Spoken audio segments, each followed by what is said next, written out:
예, 신학 산책 하도록 하겠습니다. 오늘은 삼위일체 하나님에 대해서, 삼위일체론에 대해서 다뤄보도록 하겠습니다. 지난 시간에 신론에서 두 번에 걸쳐서 신론을 나누는데요. 말씀드린 것처럼 하나님의 존재 방식은 영이다라는 거죠. 하나님은 영이시다. 그 하나님은 영이시다라는 것은 하나님의 무한성과 하나님의 인격성과 하나님의 유일성을 담고 있다라고 말씀을 드렸고요. 이것이 하나님의 존재의 방식이다 이렇게 말씀을 드렸고, 두 시간에 걸쳐서 하나님의 속성에 대해서 저희가 나눴습니다. 오늘은 삼위일체에 대해서 나누겠는데요. The Trinity. 수리적으로 보면은 삼이 하나가 된다는 거죠. 3가 1이 된다는 겁니다. 어떻게 세 개가 한 개가 될 수 있는가? 인간의 이성으로는 이해할 수 없는 신비이죠. 인간의 이성으로는 이해할 수가 없습니다. 그래서 삼위일체 하나님을 설명하려 든다면 당신은 실성할 것이다. 무슨 말이냐면 설명을 못한다는 거죠. 인간의 지혜와 인간의 언어론 삼위일체를 설명을 못한다는 겁니다. 하지만 부인하려 든다면 실족할 것이다. 삼위일체 하나님이라는 것을 부인하면 안 된다는 거죠. 예, 그렇게 하면 실족할 것이다라고 합니다. 성경에서 계시된 그 한도 내에서 그래서 우리는 삼위일체 하나님을 알 수가 있고요. 또 그분을 우리 삶 가운데서 경험할 수가 있게 됩니다. 삼위일체 하나님을 증거할 수 있는 성경의 구절들이 여러 구절들이 있는데요. 그 중에서 대표적인 구절들만 골라봤습니다. 창세기 1장 26절부터 27절의 말씀을 보면요. 함께 읽으실까요? 하나님이 이르시되 우리의 형상을 따라 우리의 모양대로 우리가 사람을 만들고 하나님이 자기 형상 곧 하나님의 형상대로 사람을 창조하시되. 우리의 형상, 우리의 모양, 우리라는 명사가 나오죠. 복수형입니다. 우리라는 하나님은 단수였고요. 하나님의 형상할 때도 단수고요. 그런데 우리 이게 삼위일체 하나님을 대표적으로 이야기하는 것이다. 이렇게 신학자들은 이야기를 합니다. 또 이사야 6장 8절에는 이런 구절이 있습니다. 내가 또 주의 목소리를 들으니 주께서 이르시되 내가 누구를 보내며 누가 우리를 위하여 갈고 하시니. 앞에 나와 있는 이 내가는요 단수예요. 단수인데요. 뒤에 있는 우리는 복수잖아요. 그럼 하나님이 지금 이렇게 말씀하시는 겁니다. 내가 누구를 보내면 누가 우리를 위하여. 여기서는 삼위일체 하나님이죠. 삼위일체이신 하나님에 대한 이야기를 하고 있는 거죠. 이렇게 성경은 삼위일체 하나님을 구약부터 증거하고 있습니다. 신약에 가서는요, 삼위일체 하나님을 가장 극명하게 드러내 보이는 구절이 마태복음 3장 16절부터 17절인데요. 예수님께서 이제 공생애를 시작하시면서 침례를 받으십니다. 침례 요한으로부터 요단강에서 침례를 받으시는데요. 그때에 삼위일체 하나님이 드러나십니다. 함께 읽으시겠습니다. 예수께서 침례를 받으시고 곧 물에서 올라오실새 하늘이 열리고 하나님의 성령이 비둘기같이 내려 자기 위에 임하심을 보시더니 하늘로부터 소리가 있어 말씀하시되 이는 내 사랑하는 아들이요 내 기뻐하는 자라 하시니라. 먼저 예수님 성자가 나오셨고요. 하나님의 성령 하나님이 나오셨고요. 하늘로부터 소리가 있어 말씀하시되 성부 하나님이 나오셨죠. 마태복음 이 3장 16절부터 17절은 신약에서 아주 구체적으로 삼위일체를 증거하는 구절입니다. 한 군데 더 보면요. 마태복음 28장 19절인데요. 우리 지상명령이라고 하고요. 예수 그리스도께서 예수님의 제자들에게 이런 명령을 주셨죠. 함께 읽으시겠습니다. 그러므로 너희는 가서 모든 민족을 제자로 삼아 아버지와 아들과 성령의 이름으로 침례를 베풀고. 한국어는 이 정관사 또 부정관사 이런 것이 잘 드러나지 않는데요. 영어 성경을 보면은 아버지는 the father, 아들은 the Son, 또 성령은 the Holy Spirit 돼 있는데요. 예, 헬라어가 예, 정관사를 사용하고 있습니다. 헬라어가 정관사를 사용하고 있는데 잘 보시면 아버지, 아들, 성령의 정관사를 붙였다는 것은 고유하다라는 거죠. 그리고 이게 구별되어져 있다라는 이야기를 하고 있습니다. 그런데 아버지와 아들과 성령의 이름들로 하지 않고 이름으로 해서 이름이라는 이 명사는 단수로 되어져 있습니다. 그렇기 때문에 여기서도 우리는 삼위일체 하나님을 우리가 알 수 있습니다. 그죠?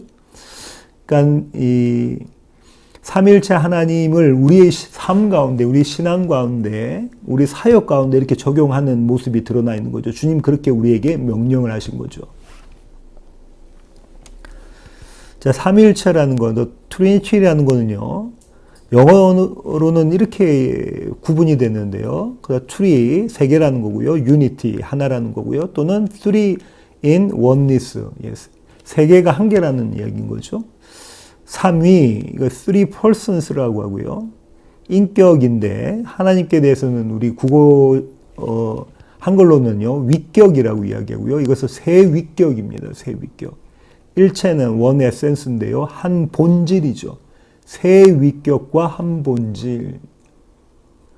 앞서 말씀드린 것처럼 수학적 논리로는 수리로는 도대체가 이해할 수 없는 거죠. 어떻게 세 개가 하나가 될 수 있지? 세 분이 한 분이실 수 있느냐? 이렇게 의문을 제시할 수 있는 거죠. 조금 더 살펴보니 이렇습니다. 일체, 원 에센스라고 했고요. 한 본질입니다. 이 유비를요, 많은 분들이 이렇게 이야기를 하시는데요. 물에 대한 유비를 듭니다. 물은 액체일 수도 있고요. 물은 고체일 수도 있고요. 물은 또 기체일 수도 있습니다. 그렇지만 이것은 물이라고 이야기하죠. 잘못된 유비인데요. 이렇게 되면 잘못되면 이게 양태론에 빠질 수 있습니다. 양태론이라는 것이 이런 겁니다. 저는요, 저희 어머니께는 아들이죠. 또 제 아내에게는 남편입니다. 두 딸들에게는 아버지가 되죠. 저는 똑같은 사람인데요. 그런데 아버지이기도 또 남편이기도 하고 더불어 아들이기도 합니다. 이것은 양태론입니다. 삼일체 하나님이라고 할 때는 이 양태론이 아니라는 거예요.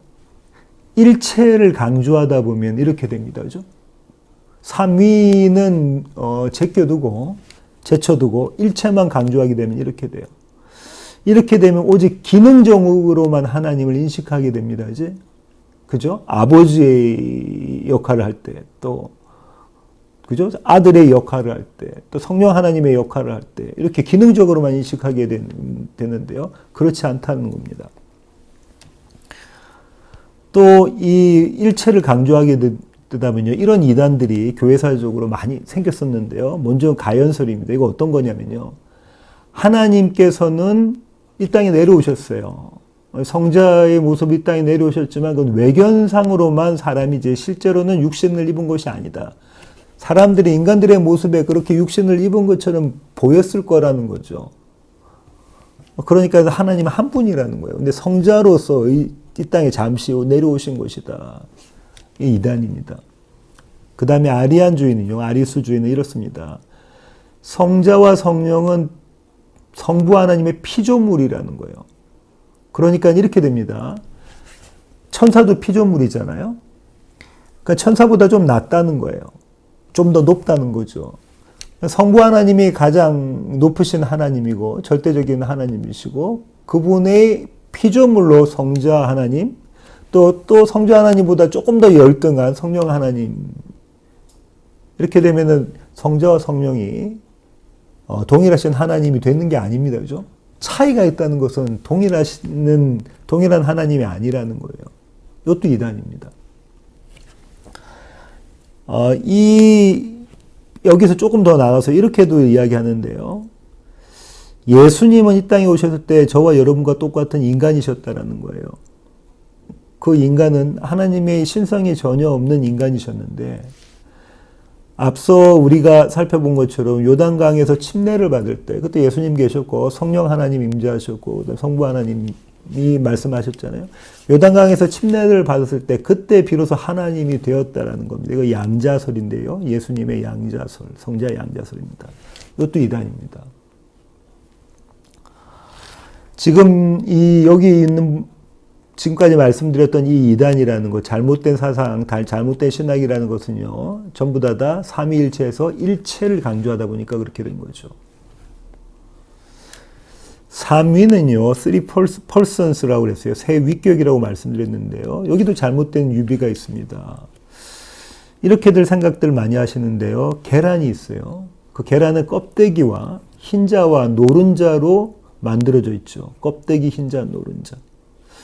이렇게 되면요, 삼신론으로 접근하기가 쉽게 됩니다. 삼신론이라는 건 신이 세 분이 계시다는 거예요.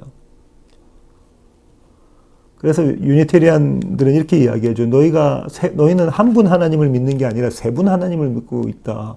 성부와 성자와 성령 세 분 하나님을 믿고 있다. 이렇게들 비난을 한단 말이죠. 이렇지가 않습니다. 그리고 또 껍데기, 흰자, 노른자는 이거 다 합쳐서 계란이라고 부르잖아요. 달걀이라고.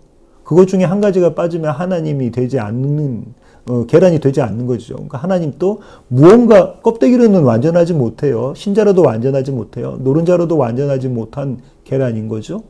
하나님의 삼위일체는 그렇게 된 것이 아니라는 겁니다. 삼위가 합체되어야 온전한 하나님이 되는 거, 그거 아니라는 거예요. 이것도 이단입니다.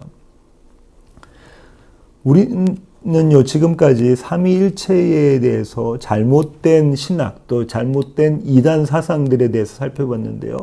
우리도 이런 신학을 갖기가 쉽습니다.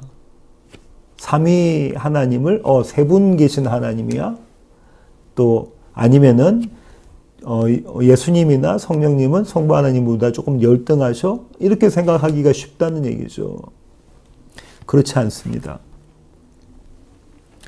이런 이야기들이 나오는 이유가 여기에 나와 있는 이런 구절들 때문에 그렇는데요. 먼저 히브리서 1장 5절을 함께 읽으시겠습니다. 하나님께서 어느 때에 천사 중 누구에게 너는 내 아들이라 오늘 내가 너를 낳았다 하셨으며 또다시 나는 그에게 아버지가 되고 그는 내게 아들이 되리라 하셨느냐. 히브리서 5장 5절도 함께 읽으시겠습니다. 또한 이와 같이 그리스도께서 대제사장 되심도 스스로 영광을 취하심이 아니요 오직 말씀하신 이가 그에게 이르시되 너는 내 아들이니 내가 오늘 너를 낳았다 하셨고. 여기 있는 히브리서의 이 구절들은 시 2편에 나와 있는 구절을 인용한 것인데요. 아버지께서 아들을 낳으셨다. 그러니까는 아버지가 아들을 낳으셨으니까는 아버지가 먼저 계시고 아들은 뒤에 나온 것. 창조 아닌가? 피조물 아닌가? 이렇게 보기 때문에 아까 같은 그런 이론들이 나오게 된 거죠. 근데 우리가 여기서 한번 생각해 봐야 될 것은요. 낳았다라는 것은 창조가 아닙니다. 그죠? 우리 아내가 제 두 딸들을 낳았는데요. 그렇다고 아내가 두 딸들을 창조한 것은 아니에요. 여기서는요, 낳았다라는 의미는 무엇이냐면은 똑같은 인격이라는 거예요. 성부 하나님과 성자 하나님은 똑같은 인격이시다라는 겁니다. 동등하시다라는 거죠. 이렇게 한번 생각해 보겠습니다. 아들 없는 아버지는 없죠. 또 아버지 없는 아들도 불가능합니다. 가능하지가 못해요. 그러면 성부 하나님은 영원 전부터 영원까지 영원한 아버지신데요. 그 아버지께는 성부 하나님께는 단 한순간 또 아들이 없으신 적이 없었다는 거예요. 성자 하나님이 안 계신 적이 없었다는 겁니다. 그리고 성자 하나님은 단 한순간 또 아버지가 안 계셨던 적이 없었다는 거예요. 아버지가 안 계시면 아들이 안 되니까요. 그렇다면 여기서 우리가 지금 삼위 하나님에서 성부 하나님, 성자 하나님이라고 이야기할 때 우리는 그것이 출생학적인, 생물학적인 아버지, 그 다음에 아들, 이 얘기하고 있는 게 아니라는 거죠. 아버지와 아들, 영원 전부터 영원까지 단 한순간 또 아버지는 아버지 되시기를 놓치신 적이 없고 아들은 아들 되기를 포기하신 적이 없다는 겁니다. 두 분은 영원한 아버지시고 영원한 아들인 거예요. 그런 의미에서 낳았다라는 겁니다. 낳았다라는 것은 뭐죠? 닮았다는 거죠. 우리 자녀들이 부모를 닮습니다. 근데 여기서 닮았다라는 것은 동일하다라는 거예요. 동일한 하나님이시라는 겁니다. 똑같으신 하나님이라는 거죠. 그래서 주님은 이런 말씀하셨는데요. 요한복음 10장 30절에서 나와 아버지는 하나이니라. 나와 아버지는 하나이니라. 이것은 당시로는 대단한 신성 모독입니다. 그렇죠? 당시로는 대단한 신성 모독이에요. 왜냐하면 유일하신 한 분 하나님과 내가 동일하다라고 주님께서 말씀하셨기 때문에 그렇죠. 나았다라는 개념은 이겁니다. 그러니까 성부가 성자를 창조하거나 또 성령을 성부와 성자가 창조하거나 이런 것이 아니라는 겁니다. 그죠? 웨인 그루뎀이라는 유명한 신학자는 이렇게 얘기했는데요. 하나님은 삼위이시다. 그렇죠? 지금까지 우리가 살펴본 것처럼 God is three persons. 하나님은 삼위이시다고요. 각 위는 온전한 하나님이시다. Each person is fully God. 아주 중요합니다. 각 위는 온전한 하나님이시다입니다. 아까 이 잘못된 유비로 예를 들었던 계란 껍데기 온전하지 않죠. 계란 노른자만 이야기한다고 계란이라고 온전히 이야기할 수 없고 흰자만 또 온전한 계란이라고 말할 수 없는데 각 위는 온전한 하나님이시다라는 거예요. 그리고 마지막으로 하나님은 한 분이시다. There is one God입니다. 삼위일체 하나님이라고 할 때 우리는 하나님은 삼위이시다. 각 위는 온전한 하나님이시다. 하나님은 한 분이시다라는 거예요. 여기서 온전하다는 얘기는 다른 위에 비해서 결코 모자라거나 부족하거나 떨어지지 않는다라는 것과 동시에 온전하다, 완전하다라는 의미입니다. 그죠? 그래서 루이스 벌코포라는 개혁주의 신학자는 이렇게 이야기했는데요. 하나님은 삼위격적인 형태, 그러니까 삼위일체의 형태 이외에 어떤 다른 형태로도 존재하실 수 없다. 이렇게 이야기했습니다. 하나님은 삼위 외에는 어떤 다른 형태로도 존재할 수 없다. 이거보다는 밑에는 에릭슨이라는 신학자의 표현이 더 마음에 드는데요. 저는요. 영원히 본질적으로 그리고 존재적으로 삼위이신 하나님이다. 하나님은 그런 신분이라는 거예요. 영원히. 영원 전부터 영원까지. 단 한순간도 삼위일체가 아니신 적이 없었다는 거고요. 본질적으로 그렇다는 거예요. 하나님은 우리가 하나님이다 하면 본질적으로 그냥 삼위일체의 하나님이라는 겁니다. 그리고 존재적으로 하나님은 그 방식으로 존재하신다는 거예요. 그 방식으로 존재하신다. 이런 하나님이시다.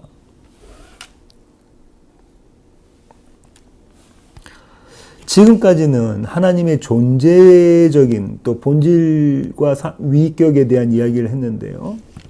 리샤르라는 신학자가 있는데요. 그 신학자는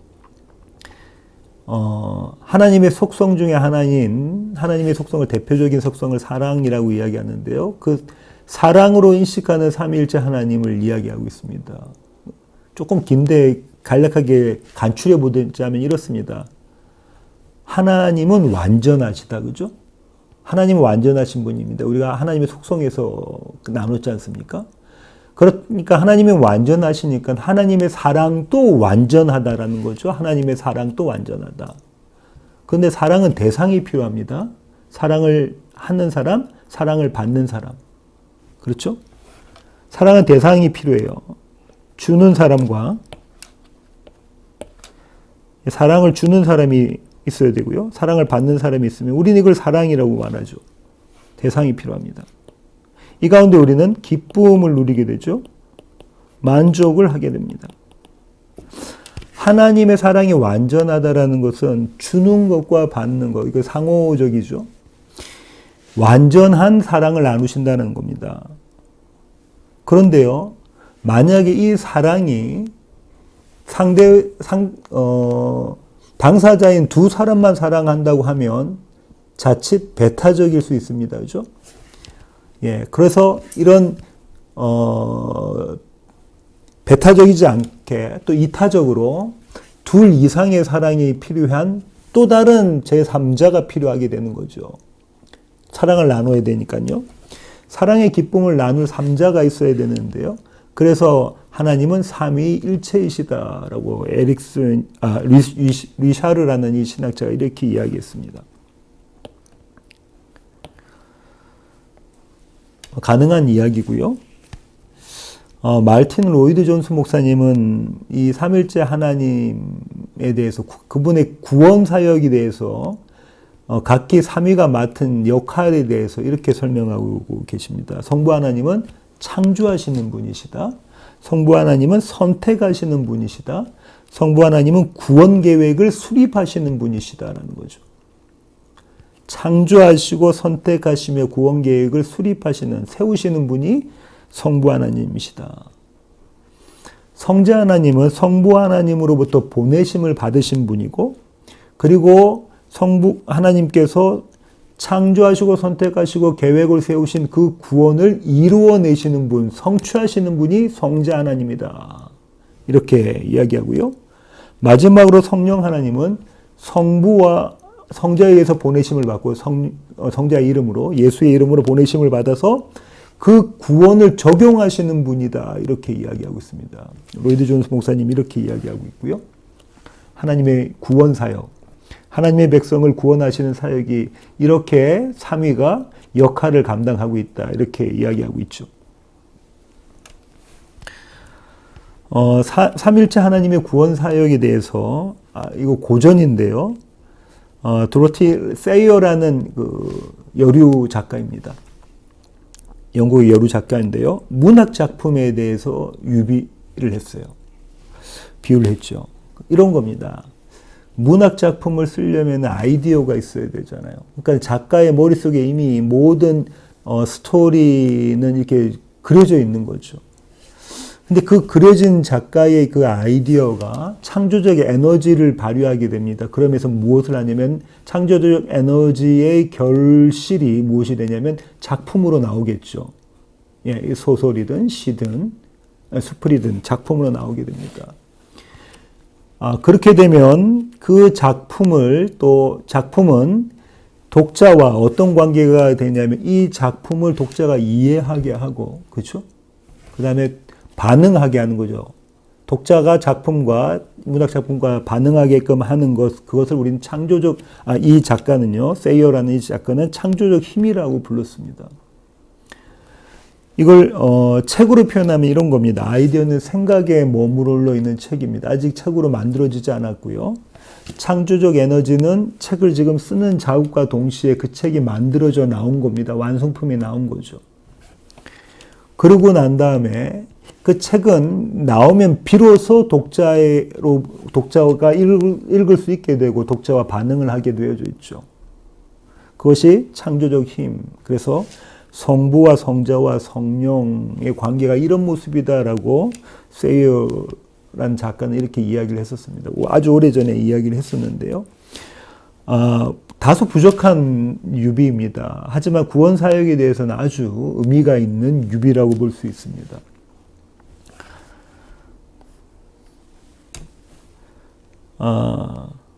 태초에 말씀이 계시니라. 이 말씀이 하나님과 함께 계셨으니 이 말씀은 곧 하나님이시니라. 요한복음 1장 1절에 나와 있는 구절이죠. 저와 여러분이 너무나 잘 알고 있는 구절입니다. 태초에 말씀이 계시니라. 이 말씀이 하나님과 함께 계셨다. 이 말씀은 곧 하나님이시다. 태초부터 새 인격에 하나님이 관계하셨다라는 걸 설명하고 있는 거잖아요. 관계를 갖고 계셨다. 그래서 폴 피데스라는 신학자는 이렇게 이야기합니다. 이 관계는 생명과 사랑의 운동이라는 거예요. 생명과 사랑의 운동. 저는요, 이 신학자의 의견에 동의하면서 조금 더 이 폭넓게 보기를 원합니다. 처음 하나님의 속성, 하나님은 누구신가라는 신론 2번에 걸쳐서 우리가 나눴는데 그때 설명을 드렸던 것과 같습니다. 하나님의 속성은 여러 가지 속성을 우리가 나눴잖아요. 근데 그것을 한마디로 이야기하면 생명이라는 거고요. 그 생명을 나누는 방식이 사랑이라고 말씀을 드렸죠. 이거 조금 이따가 더 구체적으로 말씀을 드리겠습니다. 좀 전에 말씀드렸던 이 피데스라는 신학자의 이 관계는, 하나님의 새 인격과의 관계는 생명과 사랑의 운동이다라는 것을 이야기할 때 이 그림을 염두에 두셨으면 좋겠습니다. 조금 이따가 더 설명을 드리도록 하겠습니다. 이제 정리를 해보려고 합니다. 정리하면 이렇습니다. 삼위일체 하나님. 성부는요, 성자와 성령의 기원이 되십니다. 근데 여기서 말하는 기원이라는 의미가 아까 말씀드렸던 것처럼 무슨 생물학적인 출생의 순서 이런 이야기하고 있는 건 아니고요. 이 기원이라는 것은요. 하나는 이렇게 표현할 수가 있겠습니다. 성자는 성부를 계시하신다. 그죠? 성자는 성부를 계시하신다. 주님 그렇게 말씀하셨잖아요. 왜 아버지를 보이라 하느냐? 너희가 나를 봤으니까 이제 아버지 본 거야. 성자는 성부를 계시하셔요. 성령은요, 성자를 계시하십니다. 그죠? 성령은 성자를 계시하셔요. 우리로 하여금 성자를 제대로 바르게 보게 만드신다는 거죠. 이런 의미에서의 기원입니다. 기원. 그리고요, 또 한편으로는 이 기원이라는 말은 이렇게 또 적용할 수가 있는데요. 성자는 성부께 순종하십니다. 성자의 하시는 일은 성부 하나님께 순종하시는 거예요. 그 순종으로 무엇을 이루어내시냐면 완성이라는 것을, 약속의 성취라는 것을 이루어내십니다. 아까 로이드 존스 목사님 말씀하신 것처럼요. 그죠? 성부 하나님은 창조하시고 계획하시고 작정하시는 분이신데 그분의 원함과 그분의 뜻하심과 그분의 계획하심을 성취하시는 분, 완성하시는 분이 성자 하나님이십니다. 어떤 방식으로요? 순종하시는 방식으로 그렇게 하신다는 거죠.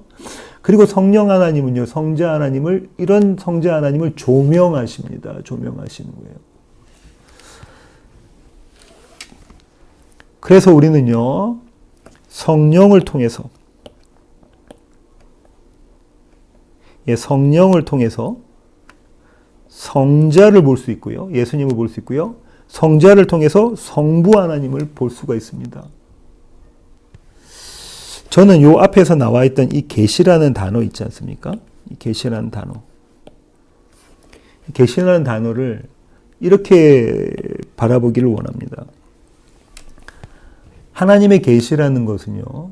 하나님이 어떤 분이신가를 아는 거예요.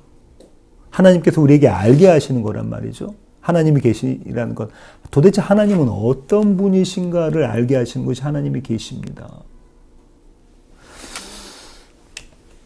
예수 믿으면은 천당 가고요. 천국 가고요. 죽지 않고 오래 사는 영생을 누린다.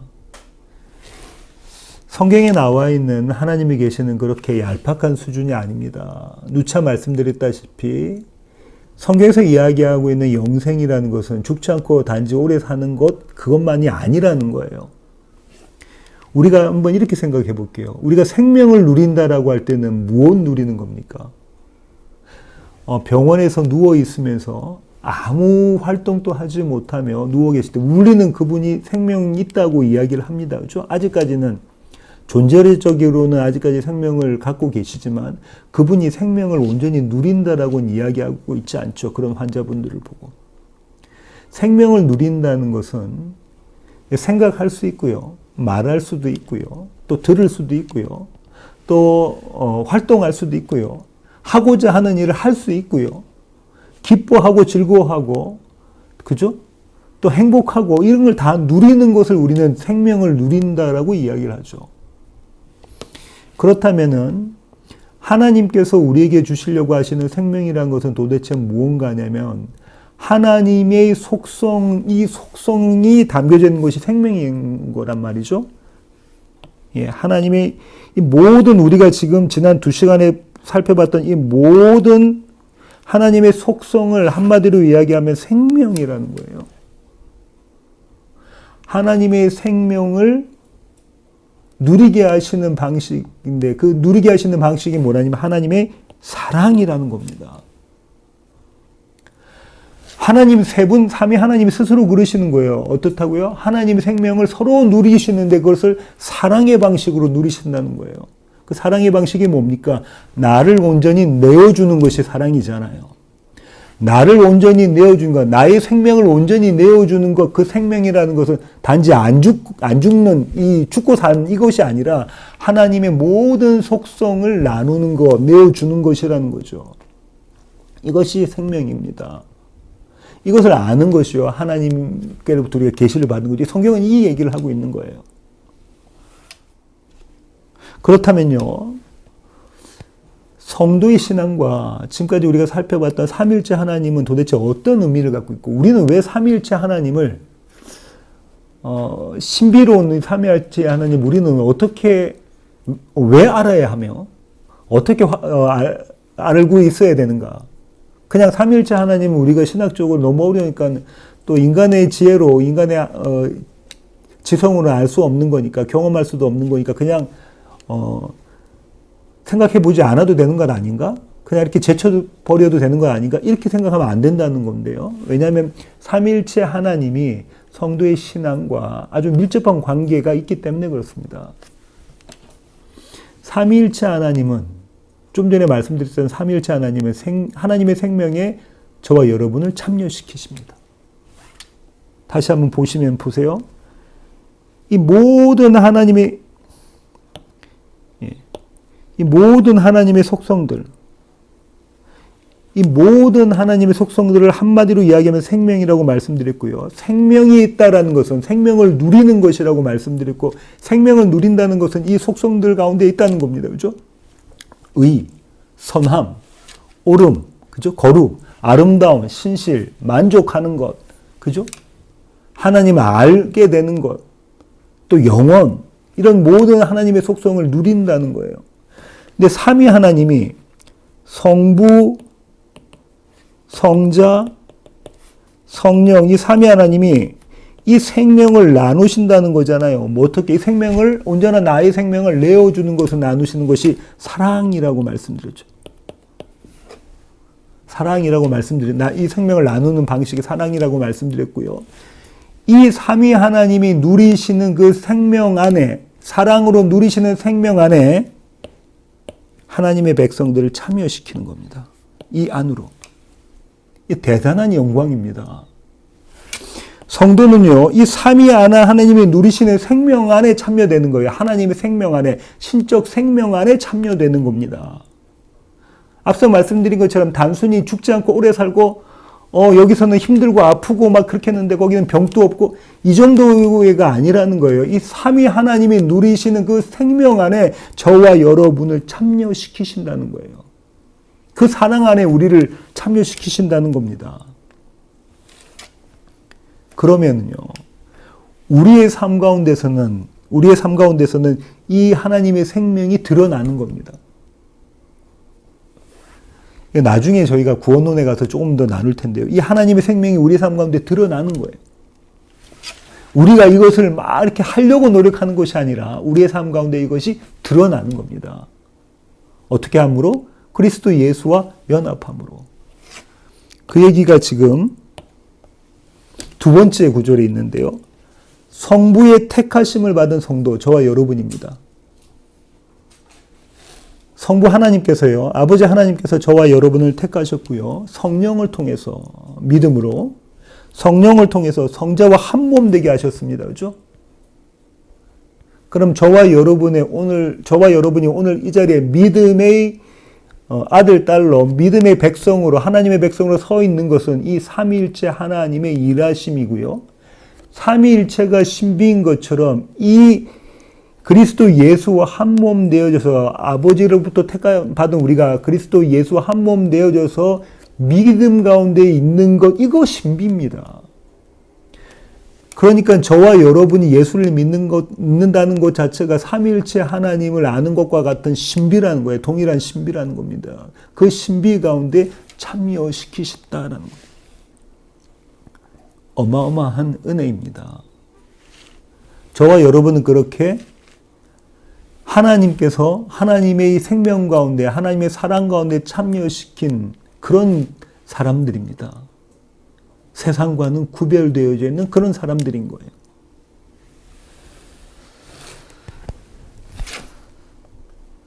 이 생명, 온전히 누리시는 시애틀 예수한교회 모든 교회 가족 되기를 원합니다.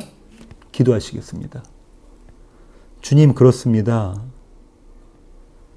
삼위의 하나님이 누리셨던 생명, 그 생명을 저에게 주시고자 주님 이 땅에 오셨습니다. 그리고 주님과 함께 연합함으로 그 생명 가운데 참여되었습니다. 이미 그리스도 예수께서 완성하셨던 그 생명 가운데 지금 저희들이 함께 있습니다. 그러니 하나님, 우리가 하나님의 생명을 온전히 누리는 자 되게 하여 주시옵소서. 이 땅을 살아가면서 그리스도 예수가 한 몸 되어져서 우리가 하나님의 생명을 온전히 누리며 주님을 기뻐하고 주님을 즐거워하며 주님을 예배하는 그런 자들로 주님 저희들을 세워주시옵소서. 귀하신 예수님의 이름으로 기도합니다. 아멘.